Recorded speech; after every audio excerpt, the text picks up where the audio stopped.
Let's be clear about this, guys. We're not going to agree on everything. Are we starting? Yeah. I'm new in town.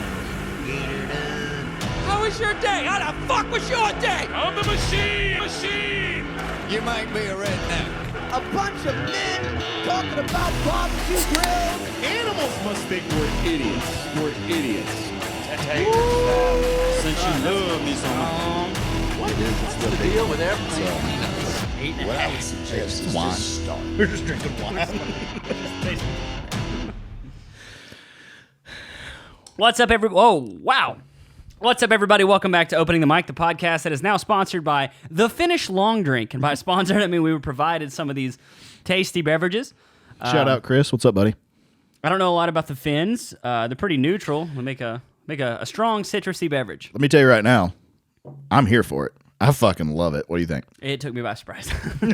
Too much for it? They said the strong citrus, and I drank it. I'm like, there's a lot of gin in this can. Yeah, not strong as in the citrus flavor strong. Strong as in the strong alcohol. Fuck you up. Yeah, wait till you try the cranberry here in a minute. I'm telling you, fuck a Truly. For real now. Like, moving forward, like, I'm not just saying that because he gave me a couple cases or whatever. I like it so much better than, like, the Trulies and the, okay, let's... Pouring out for one's homies, you know? all right. Just spill it on the table. I'm a big fan of gin drinks in the first place, since not since Ryan Reynolds bought a company, and because I'm gay for him, I decided to go buy that gin and just drink it every night, which I did. But I'm a fan of gin drinks. So this is cool. I thought it was a cool can. I don't understand the name, Long Drink. Yeah, it's not a great name. Because like whenever I hear the word long, unless you're talking about dick, I can't think of like... A good long. Yeah, it's been a long day. Why the long face? Yeah, there's no good long. It's a long trip. Long Island, terrible. Yeah. Unless it's Long John Silver's or Just fucking slaps. Long Dick. Long John Silver's or Captain D's. Long John Silver's 10 out of 10. Why? Well, because, like, I was poor. So whenever we come home and you'd see that little treasure chest, you know what I'm talking about? Oh, That yeah. was a good day. That was a good day. You're like, wow, I'm so glad my stay-at-home mom couldn't find time in her busy schedule to cook. Gee, I'm so excited. She couldn't cook for shit. So when I saw that treasure chest, I'm like, I'm about to eat some crunchies. I ate some of her cooking. It wasn't terrible. Yeah, it was. Her spaghetti wasn't bad. Fucking disgusting. It wasn't bad. It was ground beef and angel hair noodles and no sauce. Yeah, It was fucking disgusting. I liked it. It was like somebody blended. Well, I was also fat and hungry, and usually drunk or high. So. Anyways, I guess we should address the long absence. Long yeah. drink, long absence. Another bad long. So Opening the Mic was a podcast about two aspiring comedians taking you on their journey from, what did I used to say? Some to real deal. This is the podcast from two aspiring comedians taking you on their journey from open micers to real deal comedians. That's what it used to be. Yeah, we gave up, dude. We didn't give. Well, yeah, kind of. we gave up. I don't know. I guess we'll just go straight into it. Might as well. I haven't been on stage with any new material in 6 months. Yeah, and I said, well, it's kind of hard to have a podcast called Opening the Mic about open micers when you don't go to open mics. Yeah. Well, and I've done a couple of shows with some of my older material that I've been asked to do, paid shows and stuff. So I guess technically we are kind of making it into the real comic area. Like we're getting paid for some shows and stuff now. And I've traveled a little bit doing some shows, but I got a new job and that job was great. And I worked normal hours until the other guy, became absent for a while. He got hurt. And then I had the entire region to myself. So I've literally been working like 15-hour days, 7 days a week. And Working man. yeah. Just up on a roof, sweating. Yeah. Doing man's work. I am. That's why I have this. You are a growth. little broken out right there. Yeah. It's because I sweat and wear sunglasses all day and it just keeps You on the pushing. TRT? You on the spike? I don't know what that is, but Testosterone replacement therapy? no, but if you have any, Been thinking about it. I'll take some. You just see some old red-faced dudes in their 50s, but they're walking around just like, ready to bump into somebody. I'm old and red-faced and have zits. Maybe I am on TRT. About to. Do I they wouldn't put- mind being Do they put TRT in Red Bulls and Starbucks Frappuccino glass bottle gas station drinks? whatever Johnny drinks. So I haven't had time to do anything really, but I don't hate comedy. I haven't given up and never going to go on stage again. I just haven't had time. And you have been diehard flipping a house right now and also working on your YouTube channel. Yes. So you haven't had much time to do anything either. I came to so we went on a trip to Austin to see my wife's best friend and his husband. So we went down there just to hang out with them, and we were like, hey, while we're down here, let's go to a comedy show. There's a kid from basically our town, Right. just one town over. Right. He's moved to Austin. He's fucking... It's fucking hilarious. It's Lucas Unbelievable McCreary. He's he's doing really well down there. He got like noted by fucking, what's the goofy guy that I don't really care for? Oh, God. Skinny guy has the podcast. Yeah, Fucking Kill Tony Tony. Hinchcliffe. Hinchcliffe, that's it. And fucking Joe Rogan. So then And he got asked to do the secret show. Yeah, so we're down there, and I see the Vulcan has the secret show, and you don't know who's going to be there or whatever. Right. Turns out it's just a local showcase, which is cool because these are all like pretty good comedians. Yeah. So we get down there, and this is their first comedy show. And while we're there, like these people keep coming up with these ridiculous intros. It's like, this guy, you might have seen him on tour with Dave Chappelle, Pell. And I'm like, holy shit, this dude's about to slap. And then they get out there, and I'm like, I've heard open micers. But maybe they're working on some new stuff. Yeah. And I just look over, and nobody's really laughing. Nobody's really doing well. Luke is crushed. The host of the show crushed. Fucking Sam Talent was there. Phenomenal. He's a really good comedian, and he wrote a novel. I thought it was just a self-help book for comedians. He's like, I got a book. So I went and I bought the audiobook, and then I found out it was a novel, and it's heavy. Really? By the end of it, like, I've never cried. I don't cry at funerals or stuff like this, but by the end of it, I was just like, why is my face hot? So like a fiction novel. Yes. Oh. It's about a comedian on the road. Super heavy stuff. But anyways, we're down there. He was great. A few of the comedians were great. A lot of them, not so great. But they have these ridiculous... credits. Every single one of them's done amazing stuff. They've been on Comedy Central. They've been on HBO. They've toured with this person. Yeah.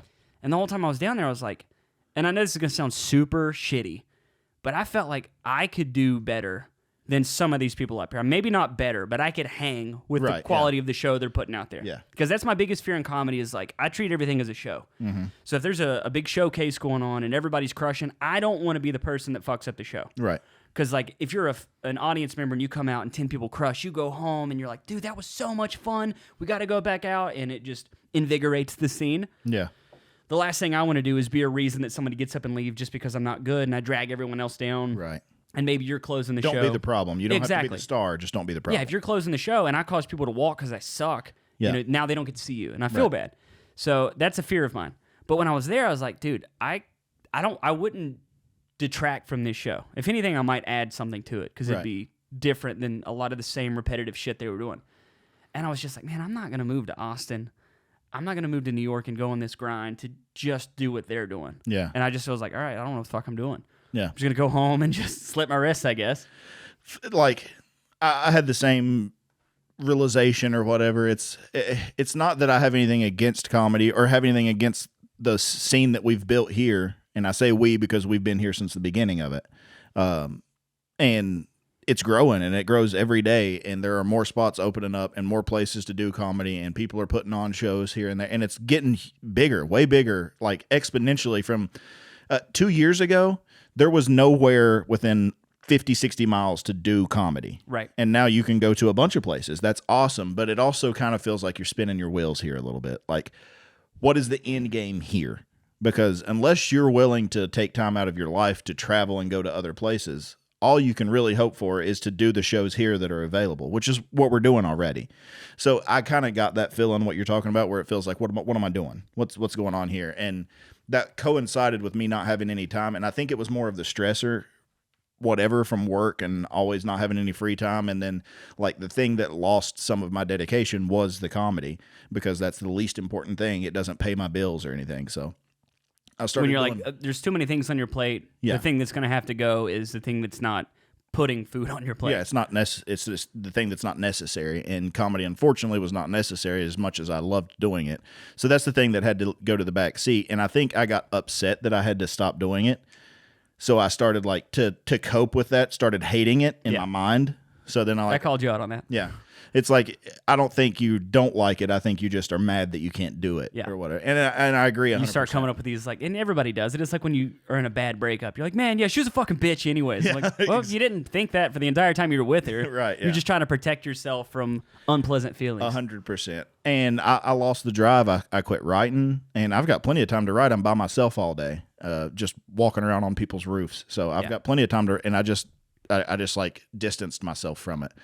But I've now kind of settled down a little bit at work, and I think I'm going to get back to writing and doing some open mics and stuff. I really want to. The drive's back, I guess, is what you could say. Like I'm thirsty for it again, but I'm now going in with different expectations. Like there's no part of me that thinks I can make it or I could do it as a job or whatever.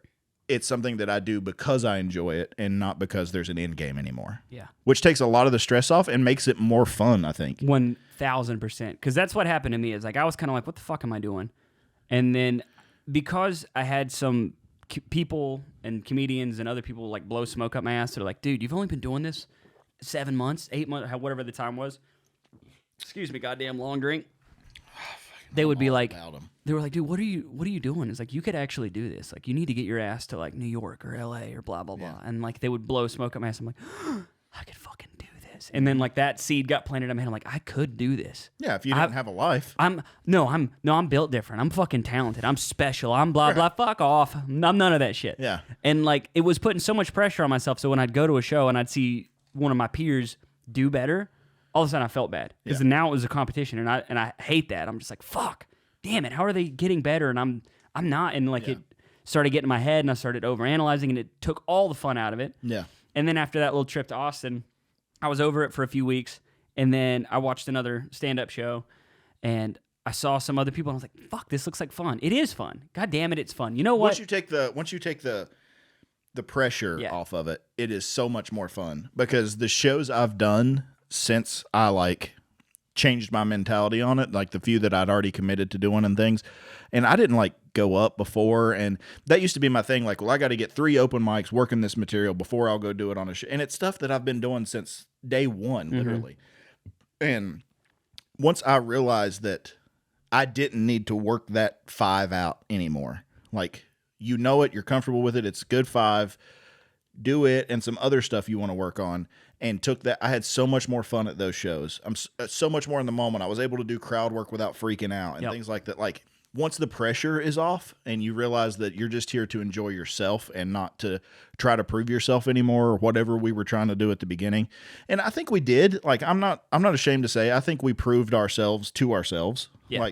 Like the goals we set for ourselves or the standards we set for. I think we hit that. Yeah. I think we did really well straight out of the gate. Very impressive to be as comfortable on stage as we both were from the get-go. Yeah. And I think to get laughs. I think we wrote really good stuff. Yeah. I don't know about that. People always gave me shit for it. I mean, it crushes every time. Fuck them. So what happened to me was like that happened, and then now it's like when I first started again. Like every time I get on stage, I'm like, fuck, I kind of can't miss. Not that I'm doing the best. I've never thought of it as a competition. I swear to God I have it. But I'm just like, all I want to do is add to the show. I don't want to take away from it. Right. So every time I've gotten on stage, I've done really well, and it's because now I'm treating it like just something I do. Yeah. You know, it's a hobby. Like some guys spend a lot of money driving around the country, going on golf, vacations and tournaments, and I'm like, I can do that same shit. I can book shows all over, and this just be my very expensive hobby that I try really hard at. Yeah. And also, it's just like at 32, I don't think I'm going to be able to move to New York and start the grind and take the 10 years that it takes to get good, according to everybody, and gamble on being in my fucking 40s and be like, whoop, this is a mistake. Right, yeah. I think it's still possible that I could do something with comedy. Sure. But I also think if I look at other avenues that I'm doing, I've got a YouTube channel that I'm barely doing anything with. Yeah. I'm posting once every 2 fucking months, and I've got some videos that are like really well. at 1 million views. Yeah. And I'm just like, okay, take the Trevor Wallace approach, where it's like maybe I start doing comedy sketches, maybe I start doing comedy TikToks, try to grow an audience that way. Yeah. That way, instead of having to grind it out in the cities the way you had to do in the 70s, 80s, 90s, 2000s, take a Gen Z approach to it and just be like, all right, I've got some skills doing this. I love creating. And if the thing that I like is creating, let's create. And if I don't have the ability to do 10 open mics in a night, that's fine. You can workshop some jokes in the form of a tweet or a TikTok or whatever. Oh, yeah. Which brings us to the next point. Possibly in the near future, we've been discussing, let us know what you think, maybe doing some sketch comedy stuff, filming some YouTube videos of just sketch comedy, just, SNL type stuff. Because there's so many things that we want to do on stage. I'm like, fuck, I don't know how to take the time to set this up. This idea makes me laugh so hard. Yeah. But I can't get the audience to see what's on my head. I'm like, all right, cool. And a lot of the stuff we do is long form. Like half of the stuff that makes us laugh is, it would take 10 minutes to tell it as a joke, and you get 5 minutes at an open mic. So there's really no way to work it in. So and the other huge benefit, especially for me because of the way my work is and everything else, is you don't have to have a commitment 3 months from now where it's like, hey, can you do a show in October? You don't have to think like that. It's like, hey, can you film today? Yeah, I've got 2 hours. Let's, shoot something. That is one thing that like sucks for us because like we both struggle with commitments because we don't like saying no. So we say yes.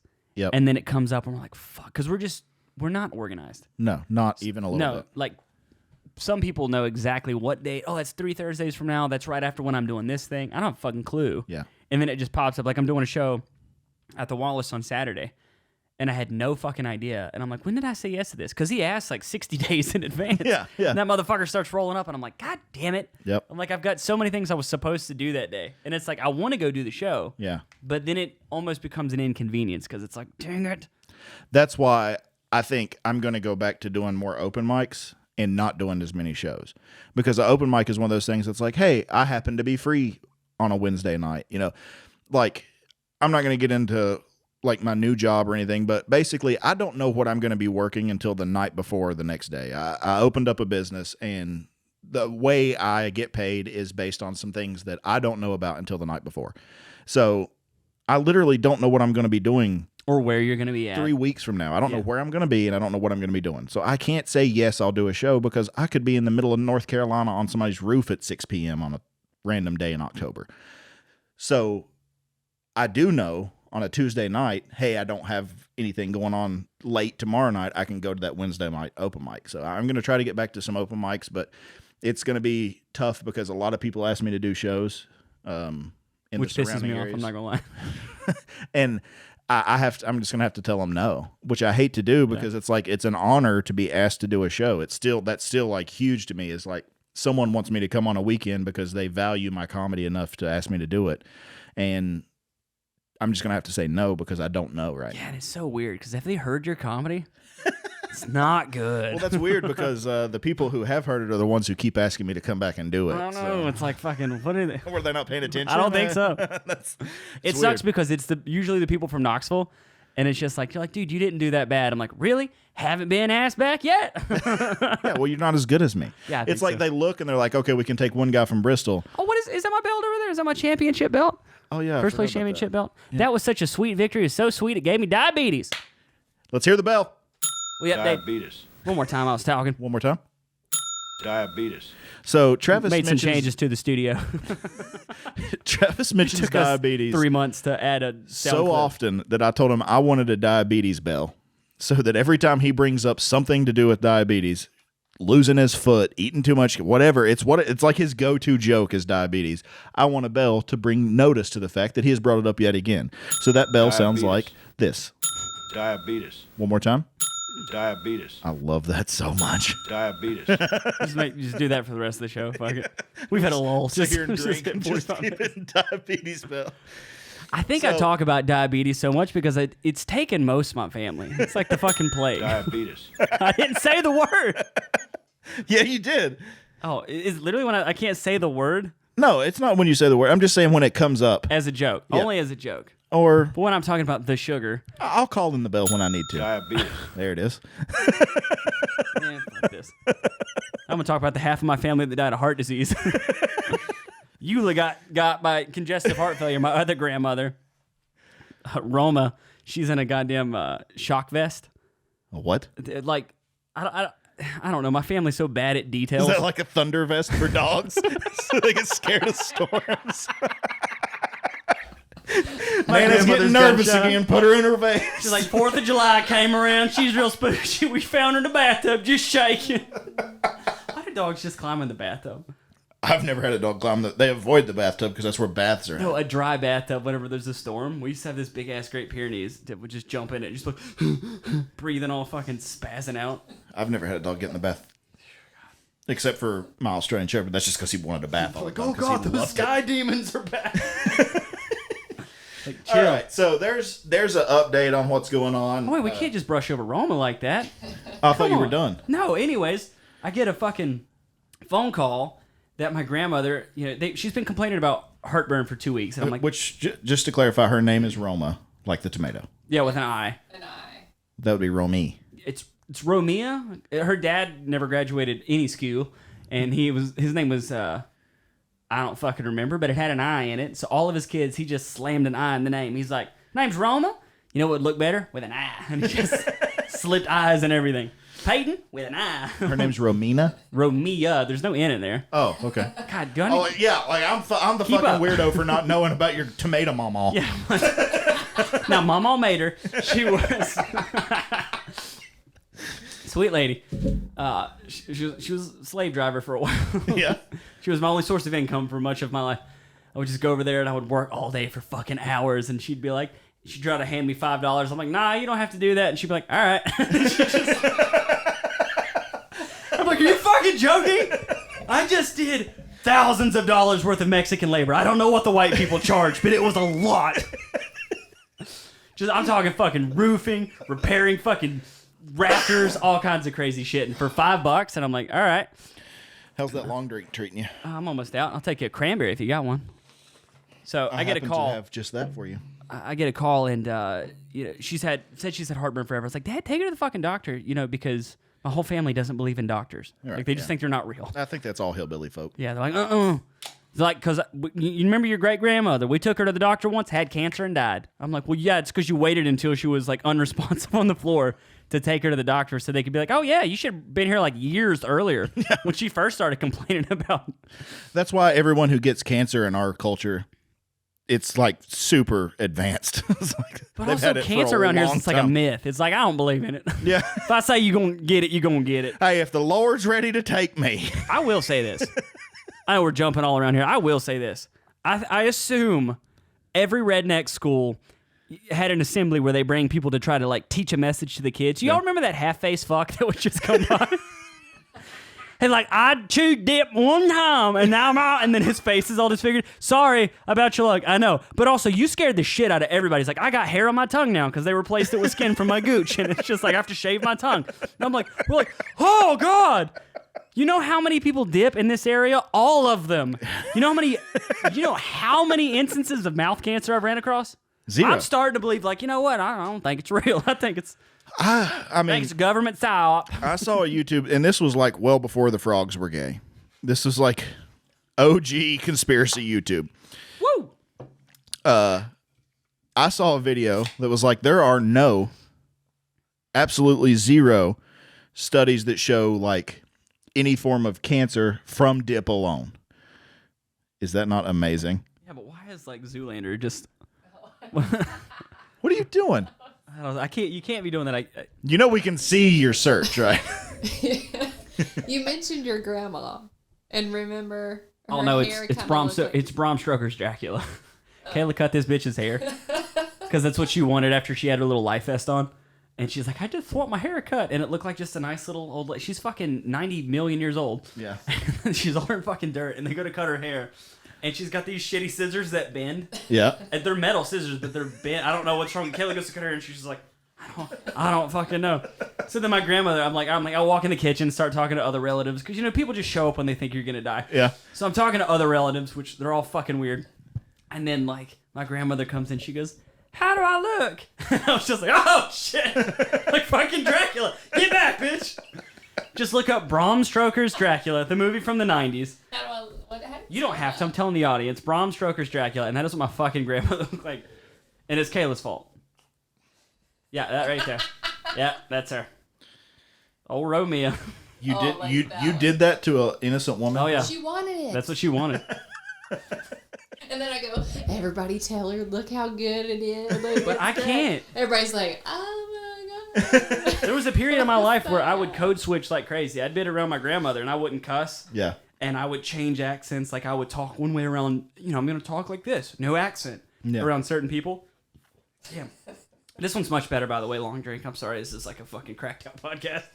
This one's much better, just because it's not straight liquor. Like, that was good. That's the party can. That's why it's in the black can, like Black Label. Because you go black out. This cranberry shit is dangerous. Is it not like you can't? It's like so good. No money changed hands here. Like this is just Yeah. good quality drink. Yeah, like this is not a sponsorship at all. We have a buddy we went to high school with who works for this company, and he was like, hey, you should try that next time on your podcast. I'll get you a couple of cases. I just went and bought the cases. He didn't even get them for us, but like, it's my new drink for This the thing's podcast. so sweet, I feel like I could get the beatus. Hit me with the bell. Diabetes. All right, we're abusing the bell. Yep, we are. Okay, let's wrap up a couple of things because we've left loose ends going everywhere. All right, okay. So just Tomato real quick, my mama. grandmother, angina, she thought it was fucking heartburn, said get her to the hospital, and because they live in the middle of bumfuck nowhere, the doctor's like, we don't have a pharmacist that comes in until 9, so we can't get your heparin drip right, so just deal with that. And then, like, through the night, because she had to wait so long, they're like, yeah, we got to get you a stent in because you got 95% blockage in one of your arteries. Well, you'll need And I'm a like, oh stamp yeah, for that. Yeah. you'll have that. And then he's like, well, he should be, the doctor who can do that should be in the morning about 6 o'clock. And then it's like, well, he decided he wanted to have breakfast, so we had to wait until 10 to get you in to get your stent. And between 6 and 10 is when my grandmother decided to throw like a massive fucking heart attack, dude. And like, yeah, she could die at any minute. But we got her in and then she got well enough to come home.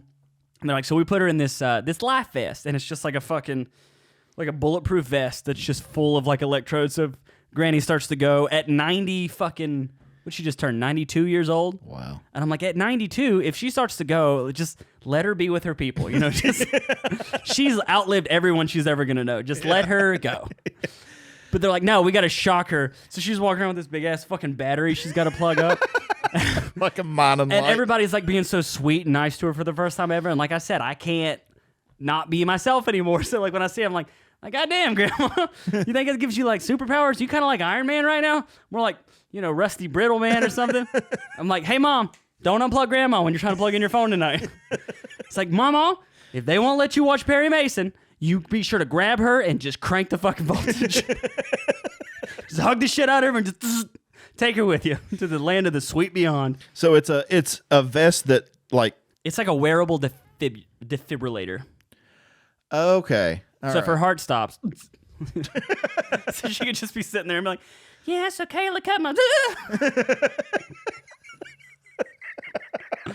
I wish it had a remote. She got Kayla's fucking head around. She's like... And you can just see she's at the point in her life where she's weighing. It's like, do I do what I need to do to stay alive, or do I just say, fuck it? Let the sweet embrace of the nighttime take me. Hello, death. God, have I been waiting for you. Bring your sickled ass over here. What else were we talking about? We left wide open. Code switching? Oh, we used to do that a lot. Diabetes. No. Not like Code Red. We're gonna have to take the bell Remember some from her. Mountain Dew? I was thinking about Long John Silver's that got me thinking about, like, do you remember, like, 2 liters? Of soda. Yeah, when's the last time you put one to your lips and just fucking went 90 degrees with that bitch? More recent than I'm comfortable admitting, I'm sure. I started thinking about that because somebody was like, it was like some TikTok where they were trying to see how woke somebody is. I'm like, do you stand with Ukraine? And I was like, do I stand with Ukraine? I'm like, yeah, sure. But I actually kind of know, though. But it's not for conventional reasons. It's because I worked at Food Lion when I was 15. Misha. And Misha was fucking there, dude. And he's like, lazy Americans. Oh, these fucking lazy Americans. But then you'd like, remember that one time he fell asleep on a pallet of goddamn paper towels? He was the laziest person I've ever met in my entire life. Yeah. And then he was like, Miss Neal, who was a bitch. I can confirm she was a bitch. Yeah. she just socked him, dude. And she's like, get up, you lazy piece of shit. And he gets up and she goes, Miss Neal, she waked me up when I was napping. I'm like, yeah, dude, you can't sleep on the clock. And he goes, but I was tired. And I was like, all right, so already I think Ukrainians are lazy. Because making brash generalizations. Was he Ukrainian? Yes. Oh, okay. 1,000%. I always assumed Russian. So. No, he was Ukrainian. What's the fucking difference? A lot, dude. To us, what's the difference? Whoa. Whoa, okay. Yeah, cancel right. my ass. I don't give a shit. I didn't know this was opening the Klan. Opening the Reich. Oh my God. There's a podcast out there. I want to keep talking about Misha. Well, we'll go back. Okay. There's a podcast out there, and we're going to go into this after this, but there's a podcast out there. I can't remember the guys who do it, but it's called Are You Garbage?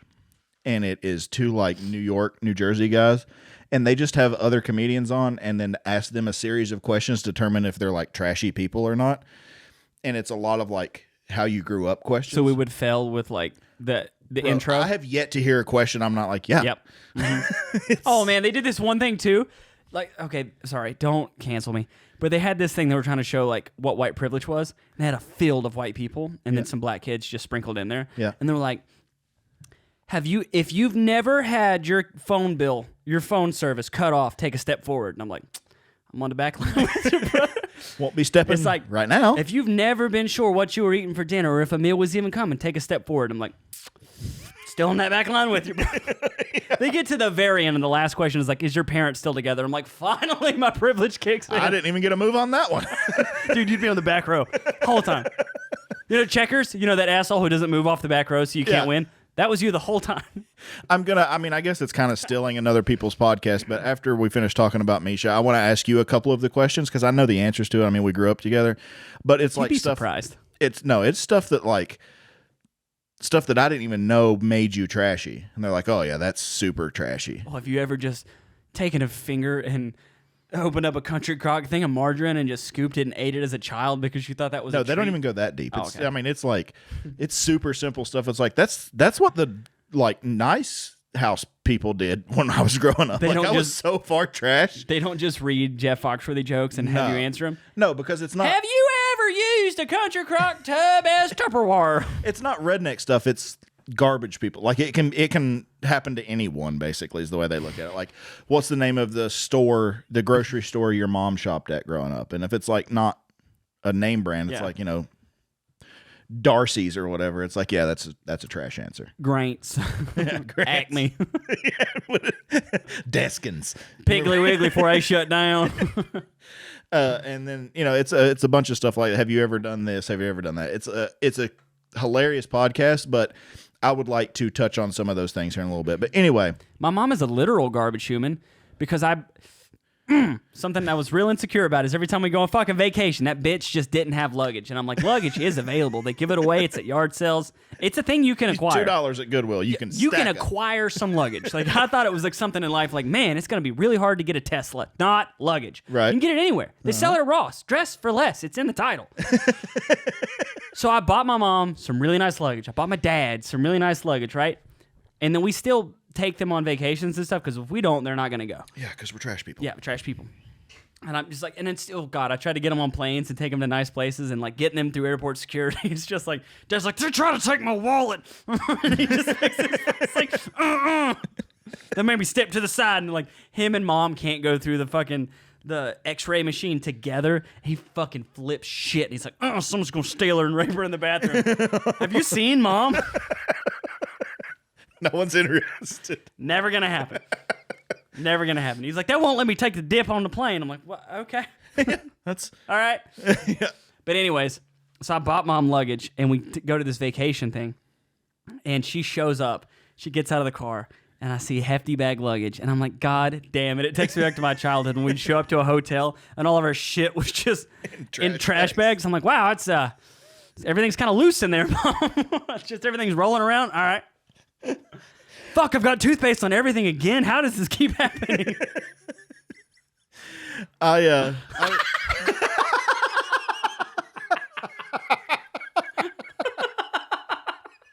They can't see that. All right, what did you Google? Really? An orange So my mom has had a tanning addiction since she was 21. And I've tried to make fun of this on stage and people get mad at me, but she has. And there's all these bitches with just Oompa Loompa orange skin. And that's my mom, dude. Right there looks exactly like your mom. Wait, that's my mom. What is that? Donna? Yeah, that's her. Who is that? I got to see the hands. Oh my god. Look at her. Well, she ain't that bad. She got mom beat. She got my nose, though. Why is Mark Cuban in this? Really tan orange woman. Mark Cuban. So I wanted to make a bit out of this, but it's one of those long form. I think it'd be funny as a skit, but my family has always went to Myrtle Beach for vacation because we're trash people. Mm-hmm. And we finally got one set together where there was going to be like 4 family units going. So it was like my mom and stepdad and me and my sister, and then my uncle was bringing his kids, and then my grandma, and then my other uncle was bringing his kids. So there's going to be a bunch of us. So instead of getting hotels like we normally do, we were going to get a beach house. Yeah. We're all going to stay in this. Tough memory? Sorry, take your choked up time. about it, man. We're all going to stay in this big beach house. And it's like one of those memories that like you can still vividly remember. And it's not a good memory. It's one of those it's like you can't get rid of, even though The kind where you see Aunt Carolyn's ass for the first time and you don't know how you feel about it. It was tan and smooth, and I don't know what to do with that. We used to, my uncle and my stepdad and my mom, we'd all gather around the floor model PC for hours at a time, weeks and weeks at a time. Oh, the family computer. Yeah, the family, and we would gather around and search beach houses, and we would just click through all the pictures and be like, I don't like that one. I like that. It was like that was half the vacation. Oh yeah, getting to search for the beach house, right? So we finally pick one, whatever. We go to Myrtle Beach, but we've never been to a beach house, and for whatever reason, my mom and grandma assumed that there will be nothing in this home. We'll get there and it'll just be empty walls. They're not going to furnish anything. Oh, so they were like bringing couches and shit, bro. Because we're trash. My stepdad had a truck with a camper shell. Right? Oh, standard, yeah. And that motherfucker was full.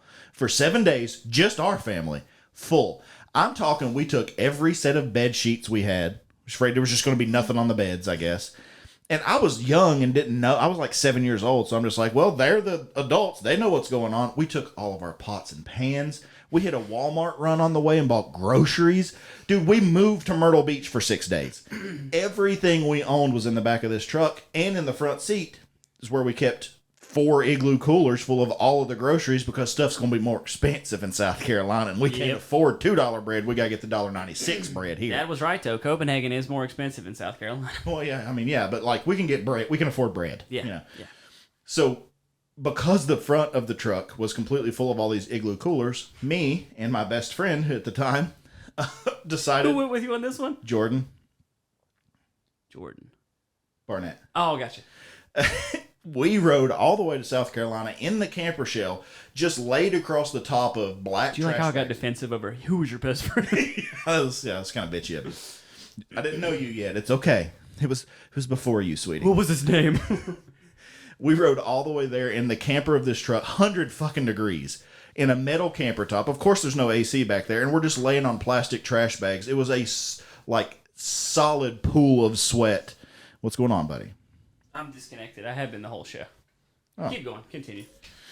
Anyway, we rode all the way down there in the back of this truck, sweating our balls off.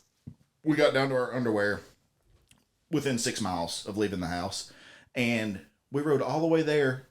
Every time someone would pass us, we would like flex at them, like we were going to whip their ass. At 7 years, and like the people who go to Myrtle Beach are the type of people who would fight a 7-year-old. So it's just like these, like What's that kid say? it's like these frat bros with backwards hats and eyebrow piercings coming up through there in their fucking lifted trucks or their squatted Civics, and they're like, "Fuck you, bitch! Fuck you!" And we're like, "Come on, motherfucker!"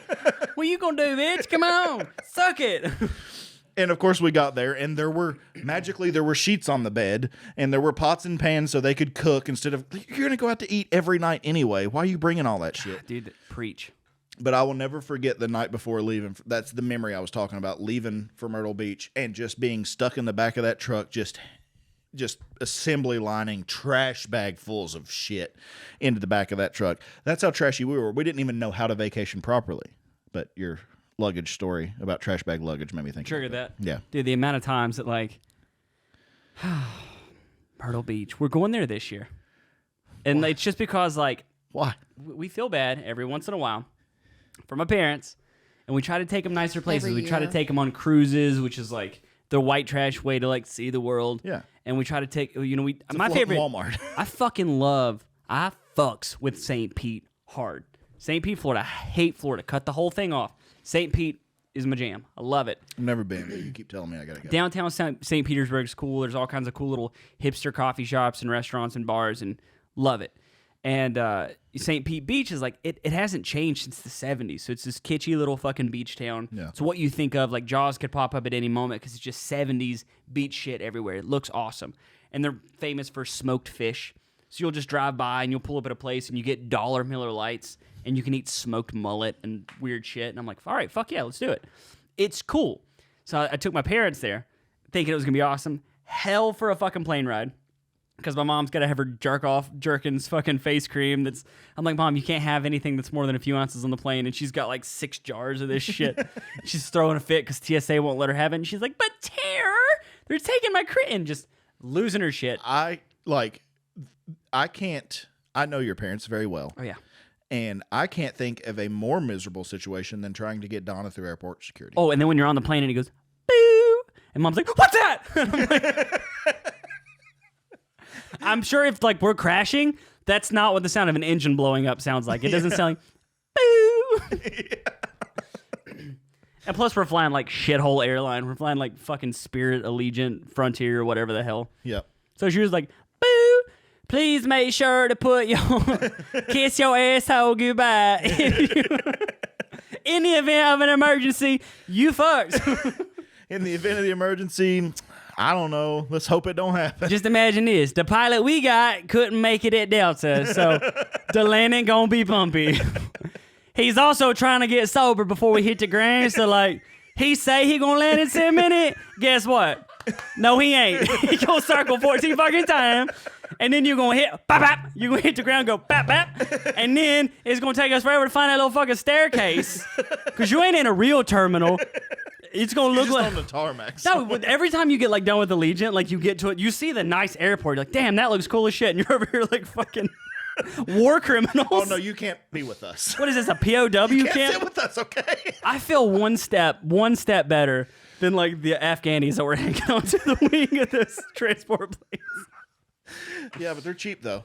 They're so cheap though. Yeah. Okay. Anyway, so we get down there, and we're just like showing them stuff. Like, look at the pristine, crystal clear water. Look at the cool beach stuff. Isn't this awesome? And they're like, all right, cool. Where's the strip we can go cruise? I'm like, what? Maybe we can find us an arcade. Wonder where I can get an airbrush T-shirt. I'm like, you can't take the white trash. You can't take the Myrtle Beach out of these people. Nope. I tell you, my grandma, and Oh, big. yep, she is. Her and Donna they're very similar in the way they approach the outside world. Yeah. If Peggy wore a little more turquoise, and seemed a little more cracked out. And she's dead now. R.I.P. When I say turquoise, I mean the stones that clearly came from like some Indian sweatshop that she bought from a Mexican at a flea market. Yeah. Turquoise. But it's like it's not a Karen, but it's Karen-esque where it's like the world should bend to my will. Like whatever, like why are people inconveniencing me? Mm-hmm. It's like, well, this is the way the whole world works. You're the one who's different. It's like, yeah, but that's the way I want it.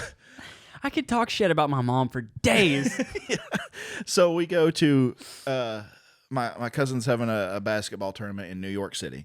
It's like advanced AAU, whatever bullshit. So we go up. Is that for like retards and stuff? No, AAU is like for like wheelchairs and shit. Supreme athletes or whatever. I don't know. Anyway, he got into some kind of tournament. And we go to New York to watch him. And to you know Peggy. You spend a lot of time around her, as much as I spent around your mom. Imagine taking her and trying to explain the subway or a taxi. Because she's straight up out the trailer hood, hillbilly as fuck. Oh, my God. And like we were in Philly. We stopped in Philly for a couple nights, and me and my uncle had so much of my grandma at this point, just like mad at the world that they don't have fresh Folgers and a place to smoke. I need fresh Folgers and a place to smoke. And we'd had so much of her. I flagged down a cab. I put her in the cab. I gave the guy like a $50 bill, and I was like, take her to the Holiday Inn and kick her out. And she's like, what if he takes me? I'm like, he don't want you. So we put her in a cab, sent her home, and then me and him proceeded to get absolutely hammer-faced drunk at a Dave & Buster's on the water, which was sick. But we went into the Subway with my grandma, and she's one of those people, it's like, this is the way I do the world, and if it doesn't do it correctly for me, then it's broken. Yep. So, like, there's tokens. You have tokens or whatever. You got to put change in. No, it's just regular quarter. That's what it is, regular quarters. Well, now they've switched all those fucking Metro cards and shit. And you got to put it in to get through this swinging gate. It's like a revolving door gate thing. Like just jump the turnstile, Peggy. Come on. And she won't slow down. So she's like throwing them in there, and it won't register. So it takes $2 off of her.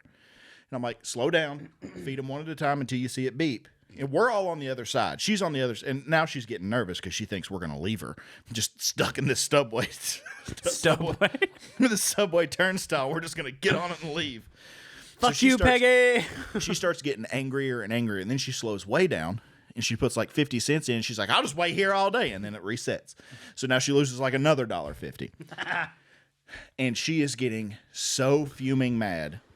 Finally, I'm like, give me your quarters. And I like reach over and put them in, and the thing works. And she gets to, and she throws her purse against the wall. Fucking Werthers and Salem 100s go everywhere. I'll show them. I'll show the whole state of New York. I ain't never using this Subway again. I'm like, yeah, that $2 that you were going to give them tomorrow is going to shut New York City down. She's so mad. And the thing that makes her the maddest is no one cares. Yep.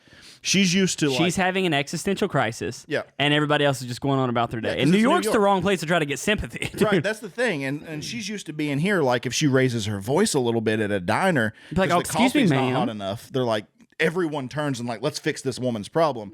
But in New York, she's throwing her purse against the wall and people are just walking over her shit and not looking at her. And she's like, I hate this place. And I'm like, I bet you too. God damn it, white trash people. My mom's just like, if we go to a restaurant, the thing that pisses me off is she just doesn't get the world and she's still trying to be a bitch about it. That 100%. She's like, can I get a water with lemon? Do you have lemon? And she doesn't know she's being a bitch, but she's like, yeah, honey, we've heard of fucking lemon. Like, what is this lemon you speak of?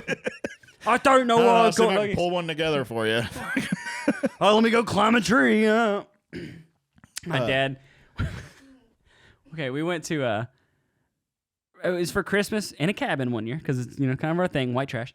So we did Christmas in a cabin in the Smokies. Yeah, you do it every year. Yeah, and my dad was repoing cars. Remember that time in my life? Yeah. Fucking pretty sick. I rember helping. Fuck yeah, dude. Track people down. That's how Facebook. white trash I am. Is like I invited all my friends and I brought my girlfriend on several repos. I remember us spending hours sitting around your kitchen table building fake Facebook profiles to and flirt with catfishing dudes people. It was the most. Okay, first off, if you're a dumb son of a bitch who doesn't pay your Cavalier payment, and some bombshell blonde just adds you out of the blue on Facebook with no friends, don't give them your address. Shoot you a hey with 3 or 4 Ys. Could have been us. I remember doing that. I remember building fake profiles and then texting being like, hey, with like 3 Ys. I didn't even get on like Google. I'm like, I need to find some just generic trashy looking girl. I'm like, who's a trashy looking? So I picked a chick from my high school.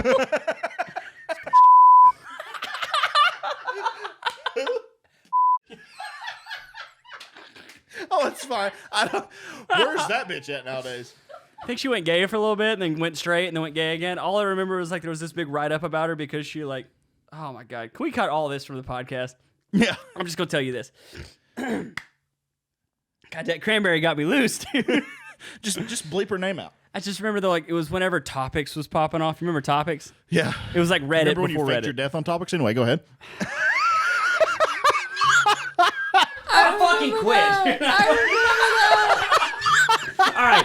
I do remember Real that. quick, everybody was like posting shit on Topics, and I was just like, man, I'd like to have see what kind of dramas are about me. And then I was like, hey, I had this kid as a student a few years ago. I hadn't seen him in a while. Just wondering if he's still alive. I heard that he'd gotten sick and died. And not a single solitary motherfucker said anything. Not a he's gay, not a nope. I was like, I wasn't even worthy of a response on the hottest social media app in the Tri-Cities, dude. Thing was bumping. Anyways, so that's okay. The only comment I ever got was on a topic about my wife, and everyone's like, hey, what's going on with this chick? Does anybody know what she's doing nowadays? And couple of guys were like, I don't know, but I'd like to hit it. And then a couple of guys were like, she's a disgusting bitch, And then somebody's like, I heard she's with John Murphy now. That dude looks like he needs to take a shower. Did somebody call my dad? Ouch. Dude, they talked about my parents on there. They said my dad looked like Dirty Mario and my mom looked like a leather purse. I was like, and then after that, I changed their photos on my phone to Mario. To Mario in a leather purse. For a while, she was Peggy Hill. Because that is Donna for sure. Yep.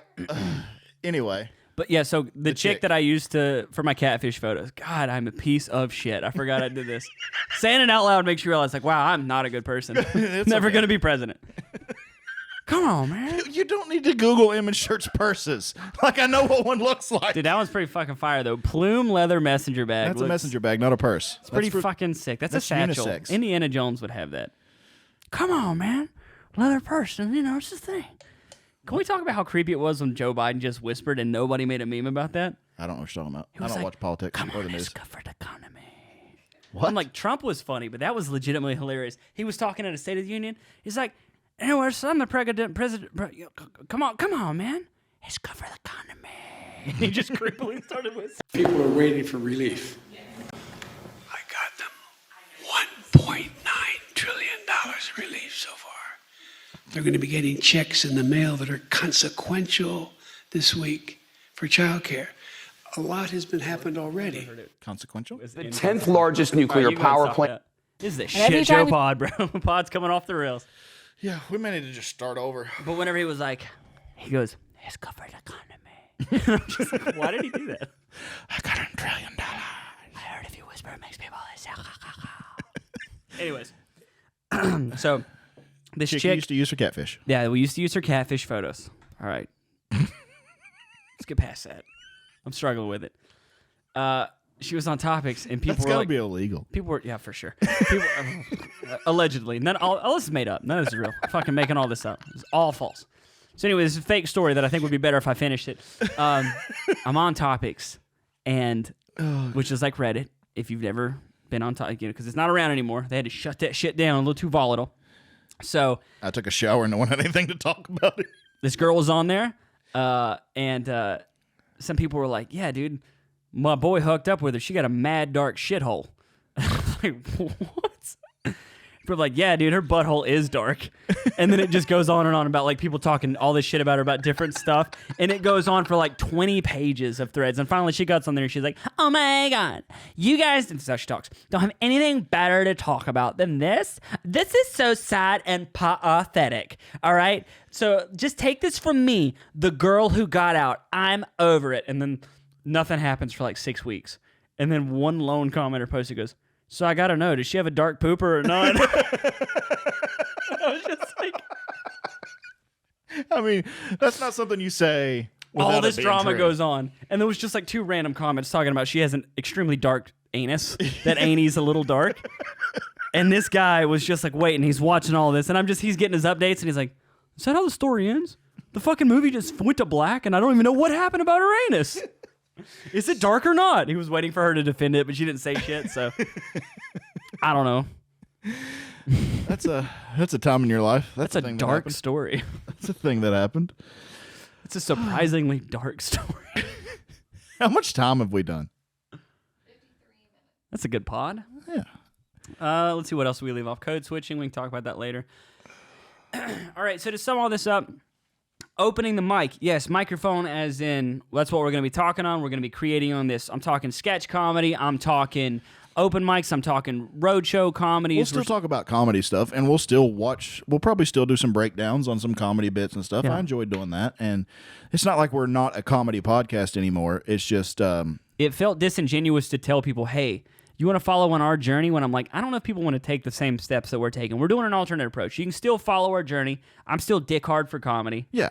It's just grinding it out in the clubs every weekend to eventually get to a point where you can do it as a job or whatever is not feasible where we live with our current It's a little situation. different for us because the club that we're at is in a town of maybe, if you pull the neighboring towns, we're talking you might get 100,000 people. Yeah. 14,000 proper, 8, whatever. Yeah. And if people are driving from some distances away, you might get 100,000 people to pull from. Yeah. So what that boils down to being in a smaller town like that, is on any given night, the audience is a lot of repeat people, especially open mics. Yep. And I treated it like golf. Like, you know, I don't know if we went over this before, but I feel like comedy is very similar to golf. It's a skill game that and it's you versus yourself. You're not versing it, you know, against anybody else. And the main thing you need is feedback. So if I'm out there and I'm swinging a golf club, that's the same thing as me writing a joke. Right. And then if I take it to the range, that's the same thing as me doing it at an open mic or maybe workshopping it with some people. But no matter how much I think about swinging or think about the joke, until I actually try it on the day of, I'm not going to know what's going to happen. And when you do hit the golf ball, you know, there's so many moving parts, so many things that can go wrong. So when you hit the ball, if it veers straight to the right, you're like, okay, a few things happened. You know, it's my swing path, the club face, whatever. It doesn't matter. You're looking for feedback. Now that you know the result, you can try to figure out what went wrong. Yeah. So if I tell a joke and it fucking bombs, well, I'm like, okay, I need feedback. So the thing that I was struggling with, and that's why I kept going to an open mic and I refused to kind of do the same material twice. Yeah. Because it's like once I did it, I couldn't really work on it. Right, because you're doing it to the same people. The same people. And if so they've you heard get that initial hit the first time you tell it, but if you know, no joke is as funny the second time as it was the first time. No. So if The you're telling it to novelty's the gone. same people, they know the premise, and they all know you've done the is setup. change a couple words, you're not going to get a different result telling it to the same crowd. So it's tough to try, and like in a bigger city, you can go to multiple places, multiple rooms, Yeah. and you can try to work it out. And it was tough there. So I had a lot of pressure to constantly try to come up with new stuff just so I could try to figure out what was funny from that. And then I was trying to like Frankenstein it and piece these together. I'm like, this 30 seconds here worked, this minute worked, and I was trying to squish it together, and it just didn't work in practice because I wasn't getting the right amount of feedback. And so that's why I was like, kind of like, well, fuck, if we don't live in a place where I can go to multiple open mics. But I'm kind of gotten over that. And I think that just came with a little bit of time of being like, all right, I've just got to stop being so insecure about comedy and thinking, am I funny? Am I not funny? It's like, I've definitely gotten laughs. I think there was like stand-up comedy for us was always the thing that you saw on TV or you heard on an album, but we'd never seen it in person really, other than going to like a huge, there was no place we could go check out a local open mic. There was no place we could see a showcase show. We went to like, you went and saw Kevin Hart, and I went and saw Bert Kreischer a couple times, and like big events. And that was We've our been to only some shows together, Bert Kreischer and whatnot. Yeah, that's the only metric we ever had to understand stand-up comedy. We never got to see the underbelly. Yeah. We never got to see the club scene. Where there's 5 audience members. Yeah. So it was like we didn't really know what to expect going in, and I think now that we've kind of entered that scene and entered that world and have had the chance to speak with some comics and people who do it for a living, and now we understand that there are so many levels to this thing. It's not like, you know, you do a couple open mics and then you do it in an arena. Yeah. I never thought that that's the way it was, but I never saw what was in between that. And now I think that we understand what we can expect of ourselves. I think it's a whole lot more fun. And like doing those jokes. But to do a podcast telling people how to do it. Yeah, that's a little. Yeah. Because, I mean, we're not in the ideal scenario. Like, if I was in a big, giant metropolitan city and I could go up a bunch of, like, all right, tonight we hit 3 open mics, these were the results. Right. That would be cool. Someone else take that idea and run with it. We got a bit of a different path here. You know, we got to get a little creative. Doesn't mean we still can't hit and get on bigger places. We're still going to be traveling. I'm still applying to festivals and stuff. So. Oh yeah, I mean, I'm not gonna turn down any big opportunities by any means, but I think it would be more fun for you and I both to lean more into the writing and the sketch stuff, and it's something we both enjoy. We both enjoy filming and editing and coming up with ideas and writing scripts and storyboarding. Touching each other's dicks, getting on our knees. Blowing each other, 69 and feeling you grow in my mouth. Just oh my God. Wrap it up. We got something to do. I had a bitch at Shoney's tell me that one time, and I almost threw up on my shoes. She's like, I want to feel you grow in my mouth. And I'm like, whoa. That means she wants to start sucking it soft? Yeah, suck it soft. But here's the thing. As a 32-year-old, I'm like, if I got told that now, holy shit, shut it down. I'm set for weeks. That's the coolest thing I've ever heard. At 17, I'm just like, that's ew. Remember how your standards used to be like, you're not Hillary Duff, and I would never. Never. Hillary Duff could still get it. Sorry, Kay. She could. Oh, absolutely. And so could Ryan Reynolds. Dude, I was at the. All right, we're bouncing around a lot. Anyways, what I was basically going to say is now that I go to shows, I don't mind doing my same material again because it took me a year to finally get the confidence to be like, I am funny. Because early on, I had some people tell me that like I was doing some cheap tricks with like act outs and this, that, and the other. And that I took that as like, oh, you got to be a purist. You got to stand in front of the stool and tell jokes. And if you can't do that, I mean, some of us can do that, and some of us, And I'm just like, however you need to do it. I learned from Eddie Murphy and fucking Richard Pryor and people like that. And they did a ton of act outs. And they moved around. And just the shit that makes me funny is that. So it took me a while to get confidence in what I was doing. And now, like, I don't mind telling the same jokes at an open mic. Because now it's just like when I get on stage, the feedback I'm looking for is like, I almost don't need the audience as much. Yeah. I just need like the feel of it. It's just like, all right, do I have faith in this? And if I have faith in something and it makes me laugh, it's going to get a laugh. Yeah. I've got this joke right now that I still can't put my finger on. It's about like mutual masturbation with me and my wife because, hack shit, got to talk about sex.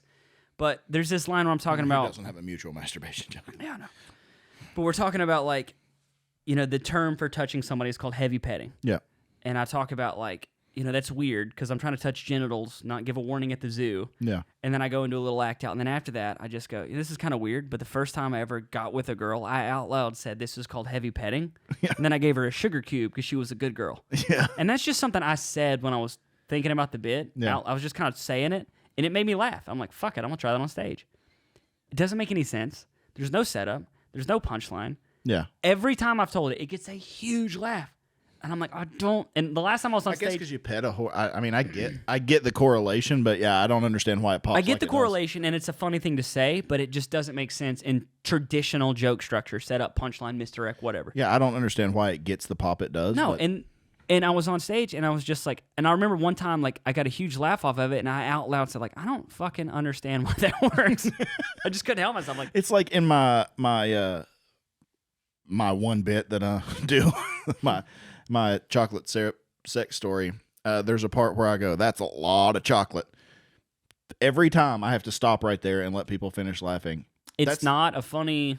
It's not funny. It's not a funny thing of words. You're literally stating what's happening. But I think at that point you've put a sketch in their head, and they can see you, the character, in that moment saying that. But maybe that's the same thing. It's fucking weird, and it's fucking hard. Weird.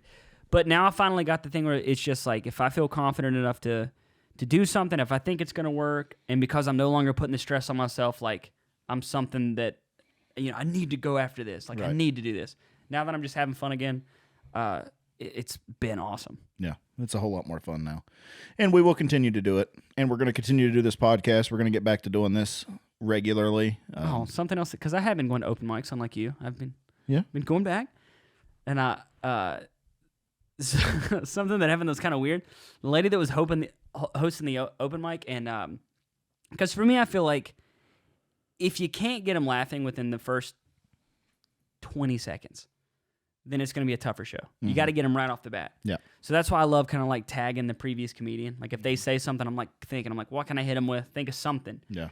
And I didn't have anything, and I'm like, fuck. It's a minute before I get to my first joke. This is going to be not my best set. And before I get on stage, she goes, "This guy right here is very funny." And I was like, "Really?" Because she's part of the Knoxville crowd. And I was just like, I was like, I didn't. You've got a problem with They don't think very highly of me. And then I think that's in your head. But she goes, he's very funny and he's very attractive. I'm just going to say it. And it fucking floored me. You pretty pumped about that? Then I get on stage and I just talked about that. I was like, about goddamn time. Yeah. Get some respect. Got to laugh off that and stuff. Which lets you calm down and roll into your stuff. But it just also gave me a laugh. So I'm like, okay, cool. Yeah, I can take my time getting to the next one. Yeah. But the big thing I was thinking about is like, that was an unsolicited compliment. I was like, you know what? Maybe it's not so bad to get catcalled. A lot of these bitches complaining. Every time me and Kayla in Atlanta and somebody's like, cake, fat ass white girl. I'm like, maybe it's not that bad. Like for me, I'm just like, that is so rude and disrespectful. She's not a piece of meat. But then it happens to me and I'm like, whoa, goddamn. Yeah. I mean, granted, it's once every 12 years as opposed to like every day. So maybe that's the problem, but still. I wish someone would tell me I'm pretty every once in a while. Dude, that was the weirdest thing. After the open mic, several people came up to me and they were like, dude, that was weird. She said that thing about you being attractive. And I I was like, is that because you don't think I'm attractive? I'm like, they're like, no, because she didn't also say it about me. I'm like, oh, you think sweetie, you think you're the same level of cuteness? I mean, on a scale of 1 to 10, I know I said it like 6. But where the fuck do you think that you're at? You're 6, though. You're a hard 6. You're a fucking gargoyle, dude. Well, thanks. If I paint, not you, I'm talking about the people who were talking to me. I'm like, if they painted you gray and put you on a building, like, come on, bro. I'm just kidding. Everybody at the comedy club we have a very sexy club. A lot of hot. I'd fuck our club. I'd fuck the shit out of our club. Yeah, I'd fuck our club. All right, well, this was a podcast. I was going down the line picturing all of the people at the club and who and I would and wouldn't fuck, and for some reason I started with the dudes. I don't know what that says about me. Dude, I'm such a... But I was like, Johnny, that's a tough looking man. Yeah, Johnny's kind of Bro's in shape. Bro's in shape, yeah. I was just going down in my... Brian's tall. Yeah, I bet Brian's got a fucking hammer. Sean's got to grow that beard back. I am sorry. Sean, if you're listening, grow that fucking beard back, dude.